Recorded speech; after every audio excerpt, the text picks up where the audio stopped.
Were some of our ancient spiritual masters truly enlightened, or were they just detached from their body? What is the difference between detachment from our body and dissociation from our body or disconnection from our body? Are both the same? How some of our ancient scriptures were misinterpreted related to body and mind? Why some of our spiritual masters were sexually exploiting their female followers? So what are the things that we need to do? What are the steps that we need to take, especially related to body and mind and related to spiritual awakening? How do we deal with our emotions? Is it true that indulging in 5 senses can truly make you suffer and stops our spiritual awakening? So if you're interested with this topic, stay tuned till the end of the video. Hi, I am Radhika Lakshmanan. I am a karma transformational guide, and I help people to break their negative karmic patterns, heal their emotional wounds, and connect with their higher self. And I teach advanced meditation as well. Let's start. Many ancient scriptures were misunderstood and translated in different contexts. Many ancient spiritual masters themselves misunderstood it, especially related to body and mind. In ancient days, those who were on spiritual path, meditated, and had enormous book religious knowledge were misunderstood enlightened. So these people, they meditated, they were on spiritual path, they had enormous religious book knowledge rather than true wisdom. They didn't have true wisdom. However, they were misunderstood as enlightened simply because they had more knowledge than a layman, than the ordinary man in those days. Okay, having enormous religious book knowledge and occult powers are not necessarily sign of enlightenment. Okay, they didn't have true wisdom or true self-realization and didn't know how to deal with daily life's challenges. They didn't have true wisdom related to dealing with daily life's challenges, especially dealing with mind and body in the right way. Now that doesn't mean that they were malicious or were bad. Okay, just because somebody was not enlightened doesn't mean that they were malicious or bad. Right? Some of them could have been malicious, meanwhile some others could have been very compassionate and kind as well. It just simply means that they were ignorant on many levels. Some of these immature ancient spiritual masters tried to control their body and mind by suppressing and avoiding them. Okay, they were trying to suppress their body and avoid them because they wanted to control their body and mind. In ancient scriptures, okay, when in ancient scriptures, they mentioned that body is impure. Okay, in some ancient scriptures, they mentioned that body is impure, is not pure. So many ancient spiritual masters misunderstood that as a symbol of dirt or sin. Okay, they thought not pure means a symbol of dirt or sin. And they also assumed that detachment from body is similar to disconnection from body. They misunderstood it. They assume that impurity of the body is a combination of flesh, fluid, and decay. However, impurity of the body does not necessarily mean a combination of sweat, blood, urine, and stool. Impurity of the body in this context means a combination of vasana and samskaras, which means our mental tendencies, our mental imprints, subconscious limiting beliefs, unhealed emotional wounds, unhealed trauma, and other conditionings as well. These limiting conditionings block us from connecting with our pure higher self or true self that is free from any types of conditionings. Okay?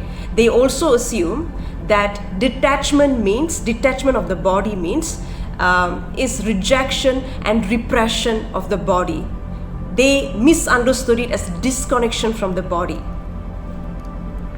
Because of this misunderstanding, many ancient spiritual teachers were disconnected from their emotions and did not engage in a deeper inner work beyond their meditation. Meditation alone is not enough and is certainly not helpful if one suppresses or rejects emotions and tendencies that arise during meditation practice. When we are meditating and when there are some emotional wounds or tendencies arise during our meditation practice, and if we suppress it or reject it or avoid it, it defeats the very purpose of meditation. Because the very purpose of meditation is to be aware of our mental tendencies, our conditionings, our mental imprint, our emotional wounds and trauma, recognize it, feel it, and release it. Okay? And that's the reason many male spiritual teachers, especially many male ancient spiritual teachers,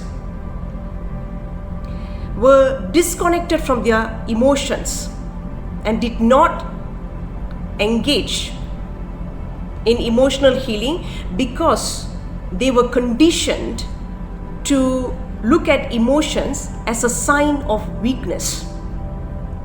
Many male or men were conditioned to look at emotions as a sign of weakness. Hence, they did not engage in deeper inner work and emotional healing. This is one reason many spiritual masters end up deceiving themselves that they are enlightened but end up sexually exploiting their female disciples or followers. Because they didn't know how to handle the sexual tendencies, the mental tendencies, their unhealed emotional wounds, their desires, the patterns of their ego. The moment they face it, they try to suppress it, reject it, avoid it, or control it. The more they try to suppress it or avoid it, the more it will control them. Okay? Some might have end up exploiting their followers sexually. Meanwhile, some others could be financially as well, especially the current teachers, male teachers. Am I right? See, emotions arise from our body mind. So if one is disconnected from their body and mind, how are they supposed to get in touch with their emotions? Am I right? True enlightenment is when one's body, intellect, and heart comes in alignment. Comes into alignment. When body, intellect, and heart is aligned, that's when we can see true enlightenment. Okay? The alignment of body, intellect, and heart. Heart here means emotions. That means one embraces their body, emotions, and mind rather than rejecting or suppressing them. So all the three aspects must be in alignment. Only then there will be true awakening or enlightenment. Detachment from the body means not identifying with your body. It means knowing that one is beyond the mind body. That one's identity is not limited to the mind and body. It means we look at it as a tool. We look at the body as a tool, as a vessel. We connect with it, we take care of it, but only as a tool. Not as your identity or not as your master. Okay? So, however, detachment from the body is totally different from dissociation from the body or disconnection from the body or rejection of the body. Because detachment of the body is a byproduct of deep connection with the body. Only when you have a deep connection with the body, when you embrace the body, accept the body and experience it fully, there will be detachment. The body is not only a vessel that accumulates conditioning, tendencies, beliefs and miseries and pain, but it's also the doorway for enlightenment. It's through the same door the angels and the devils enter. Closing the door simply because we are afraid of the devils will end up blocking ourselves from the angels as well. Once we fully embrace our body and experience our 5 senses with total mindfulness and awareness, we will be able to go beyond our body and our 5 senses as well.